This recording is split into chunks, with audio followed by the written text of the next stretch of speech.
Boa noite a todos. Que a paz de nosso Mestre Jesus esteja conosco nesse instante. Queremos iniciar nosso estudo da noite com uma prece, pedindo a Deus, nosso Pai, que nos ilumine os pensamentos, os sentimentos, para absorvermos as lições do livro que vamos ler e comentar. Pedimos à espiritualidade amiga que, em nome de Jesus, possamos receber a visita desses companheiros, desses amigos, que, em nome do Cristo, nos auxiliam sempre, nos ajudam sempre, principalmente nos ajudam a melhorar-nos, quando assim nós queremos e desejamos. Obrigado, Senhor, abençoe nossos lares, abençoe a todos nós nessa noite, que assim seja.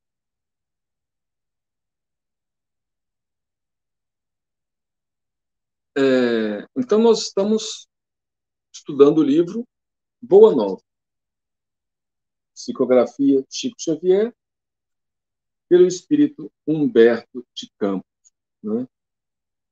E hoje vamos na lição de número 14, a lição a Nicodemos. Então, a mensagem de hoje começa dizendo que Jesus, com seus ensinamentos, contrariava os interesses de muitos fariseus. Os fariseus, que eram aqueles estudiosos da lei, aqueles que conheciam os textos sagrados de cor e salteado, eles ficavam indignados com Jesus. E, enquanto o povo apoiava as ideias do Cristo, eles combatiam. Mas tinha alguns deles que procuravam ouvir e aprender com o Cristo. E um deles era Nicodemos.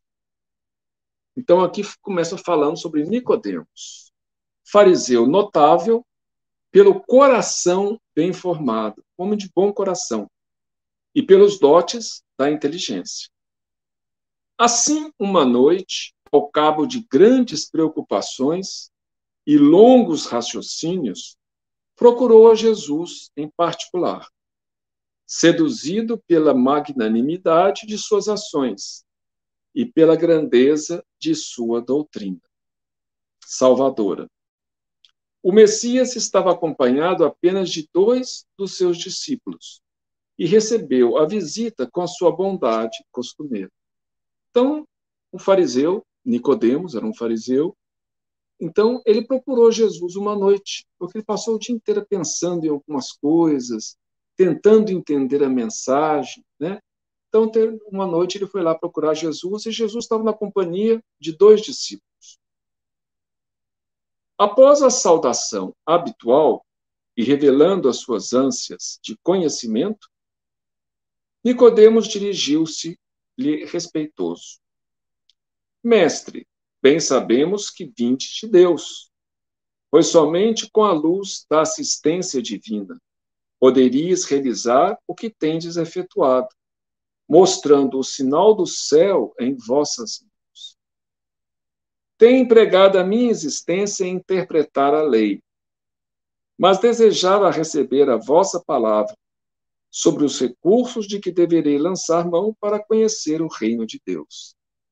Então ele falou que ele não duvidava que Jesus tinha vindo de Deus, porque só ele, só alguém que tivesse a assistência divina podia fazer o que ele fazia, né? Os milagres, as curas, etc. E aí ele fala, eu passei a vida inteira interpretando a lei. Quer dizer, a lei que ele fala não é a lei divina, né? Os textos sagrados, na época do Antigo Testamento, que não existia naturalmente o Novo ainda, né? E aí, mas ele sentia que faltava alguma coisa, né? Então ele falava, desejava receber a vossa palavra sobre os recursos de que deverei lançar mão para conhecer o reino de Deus. O que eu preciso fazer para conhecer o reino de Deus? O mestre sorriu bondosamente e esclareceu. Primeiro que tudo, Nicodemos, não basta que tenhas vivido a interpretar a lei. Então, não basta interpretar a lei, né?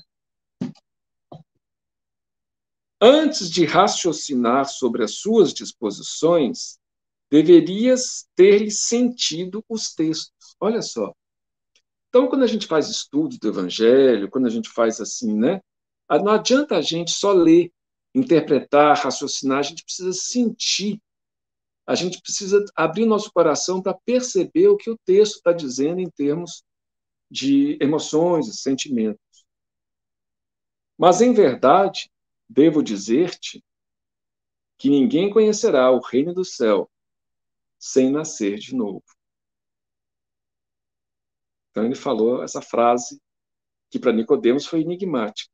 Ninguém conhecerá o reino do céu sem nascer de novo. E aí ele ficou confuso, né? O Nicodemos. Como pode um homem nascer de novo, sendo velho? Interrogou o fariseu, altamente surpreendido. Poderá, porventura, regressar ao ventre de sua mãe? É porque é uma confusão, né? Que nós somos o nosso corpo, mas nós somos espíritos que estamos temporariamente ligados a um corpo. Quando o corpo se desgasta, ele morre, mas nós continuamos vivos. E aí voltaremos novamente, né? E aí sim nos tornaremos crianças em espírito e reencarnaremos, voltaremos novamente a renascer na Terra para continuar o aprendizado. Mas ele não conseguia entender isso, como muita gente até hoje não entende. Entende? Se identifica tanto com o corpo que acha que nós somos o próprio corpo, quando o corpo é apenas a veste, né? Então, ele perguntou, será que o homem pode voltar a regressar para o ventre da mãe? O Messias fixou nele os olhos calmos, consciente da gravidade do assunto, e acrescentou, em verdade, reafirmo-te ser indispensável que o homem nasça e renasça para conhecer plenamente a luz do reino. Então a gente vê que para a gente realmente conhecer plenamente a luz do reino, a gente precisa renascer, né? E aos poucos essa luz vai se desvelando, mas só depois de muito tempo que a gente conhece ela plenamente. Entretanto, como pode ser isso ser? Perguntou Nicodemos, perturbado. Como é que pode isso? És mestre em Israel e ignoras estas coisas? Você é mestre em Israel, você ignora isso? Inquiriu Jesus como que surpreendido. É natural que cada um somente testifique aquilo de que saiba, porém precisamos considerar que tu ensinas. Ele era um mestre, né? Ele era um doutor da lei. Apesar disso, não aceitas os nossos testemunhos. Se falando eu de coisas terrenas, sentes dificuldades em compreendê-las, com os teus raciocínios sobre a lei, como poderás aceitar as minhas afirmativas quando eu disser das coisas celestiais? Seria loucura destinar os alimentos apropriados a um velho para o organismo frágil de uma criança. Então, Jesus fala que esse processo de renascimento é uma coisa da terra, né? Ele não está falando sobre coisas celestiais, coisas espirituais, ele está falando sobre coisas da vida terrena. Nascer e renascer é um processo aqui na carne. Mas Nicodemos não tinha entendido.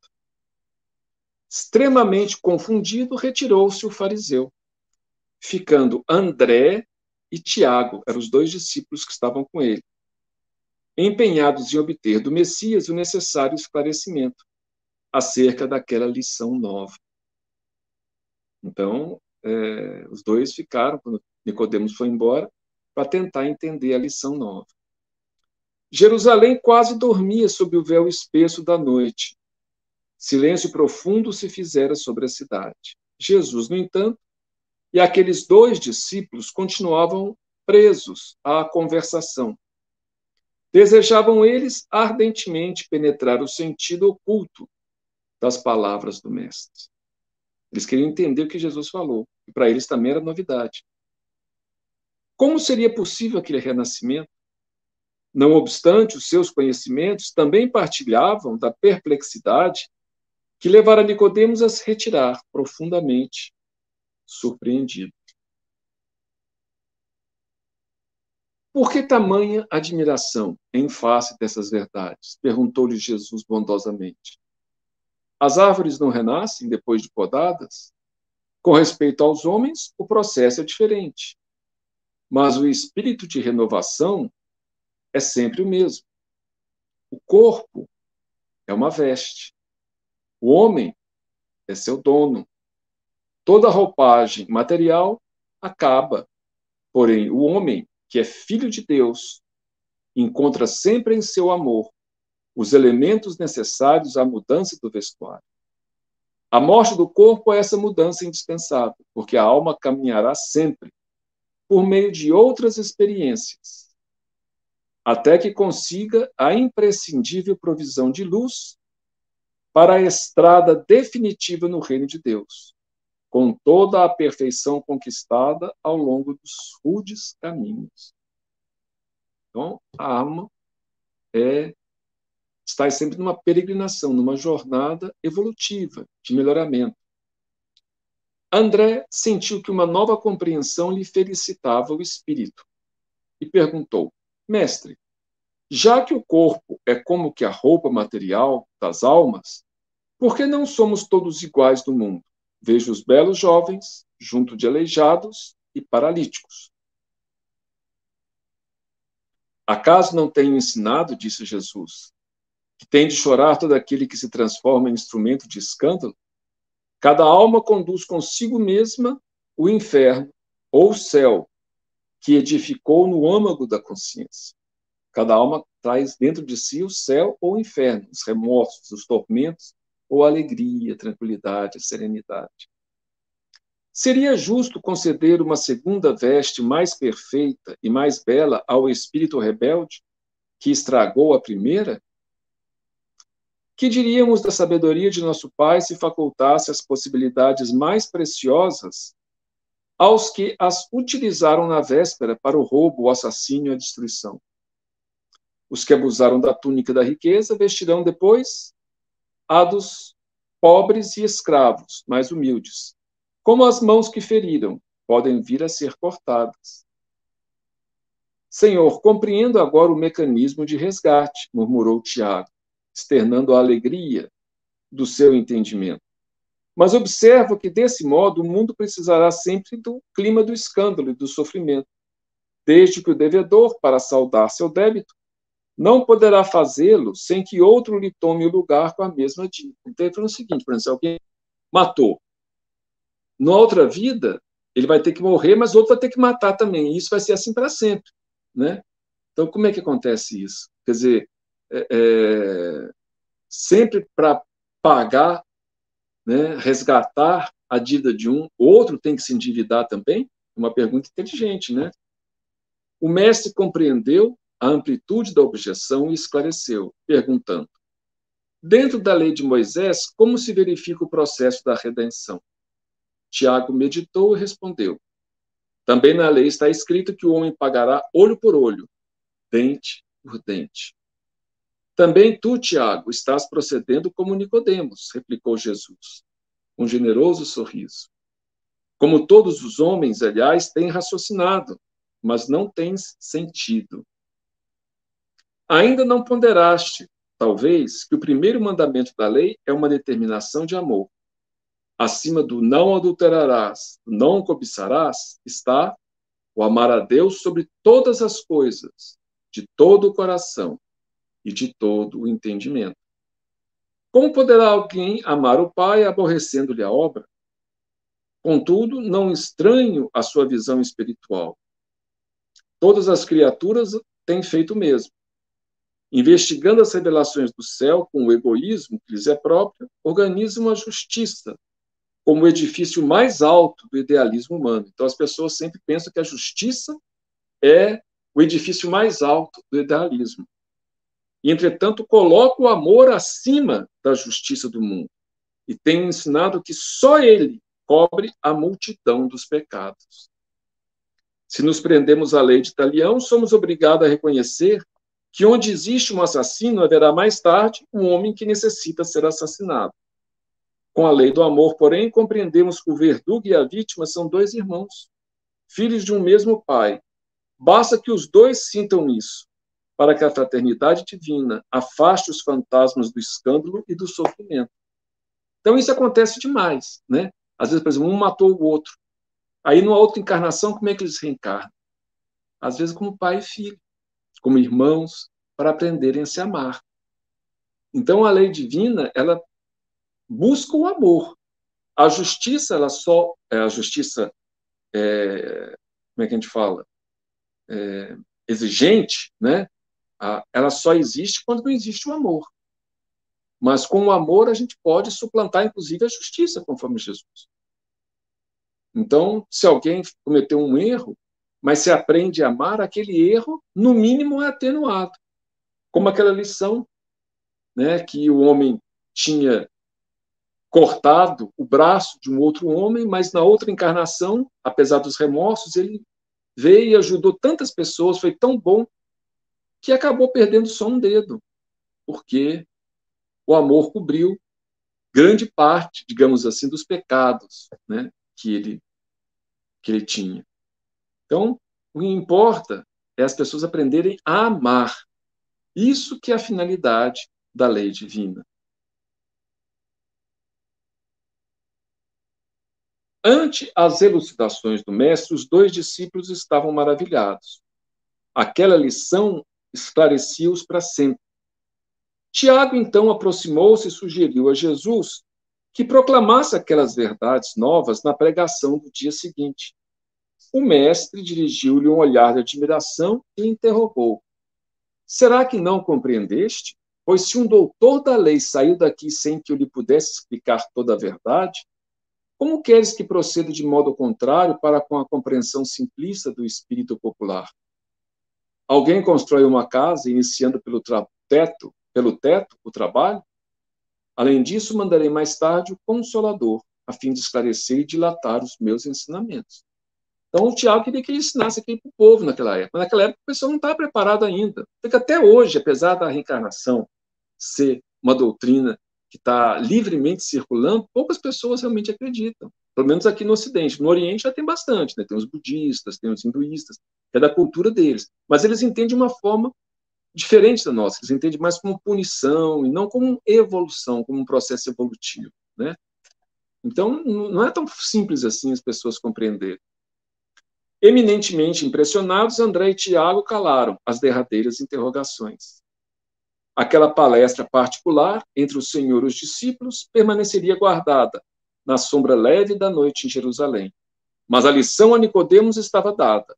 A lei da reencarnação estava proclamada para sempre no Evangelho do Reino. Então, aquela conversa de Jesus com os discípulos não consta no Evangelho, né? Então, Humberto de Campos que está nos mostrando aqui, está nos revelando essa conversa. Mas a lição para Nicodemos está lá no Evangelho de João. Então, ela está lá dada para que hoje a gente compreenda o que Jesus quis dizer. Hoje nós temos condições, através do Consolador, através do Espiritismo, né, da doutrina dos espíritos superiores, que o que Jesus quis dizer com é necessário nascer de novo. Então, vamos encerrando nossos comentários na noite de hoje, agradecendo a Deus por essa oportunidade bendita, pedindo a Ele que Ele nos dê muitas forças, muita coragem, muita serenidade, muita paciência para os nossos embates, para as nossas lutas diárias, para o nosso trabalho de regeneração que precisamos tanto para sermos mais felizes. Precisamos nos livrar do medo, da culpa, do ódio, da vingança, do desespero, e precisamos nos preencher com a esperança, com a alegria, com a bondade, com o amor. Que a paz de nosso Mestre Divino penetre em nossos lares, esteja em cada cômodo, em cada pessoa que aqui vive, que vive em nossos lares, tanto encarnado quanto desencarnados. Abençoe nossos amigos hoje, aliás, ontem, né, foi o dia do amigo, mas que nós possamos lembrar dos nossos amigos e do maior amigo de todos, que é Jesus. Muito obrigado, mestre querido, que sua paz e o seu amor nos envolvam, hoje e sempre. Que assim seja.